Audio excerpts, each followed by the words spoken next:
रहमान साहब कायदे मिल्लत इस्लामी जो इमामुल इनकलाब हजरत मौलाना फजलुर रहमान साहब अभी झंडे नीचे सिर्फ मोबाइल कायद इशारा अपने कायद के एक इशारे के मुंतजिर हैं। अल्लाह की कसम कायद ने इशारा कर दिया ऊपर करें मोबाइल की लाइटें। अब जरा झंडे फिर नीचे करें, सिर्फ मोबाइल की लाइटें, सिर्फ मोबाइल की लाइटें, झंडे सारे नीचे, झंडे सारे नीचे। अब जरा मोबाइल की लाइटें। स्टेज पे फ्रंट वाले बैठ जाएं, जरा कायद को यह मंजर देखने दें।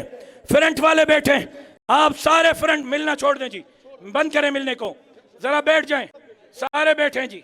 एक मिनट जी। कायद मोहतरम, ये आपके दीवाने, ये मतवाले, ये परवाने आपके इशारे के मुंतजिर हैं।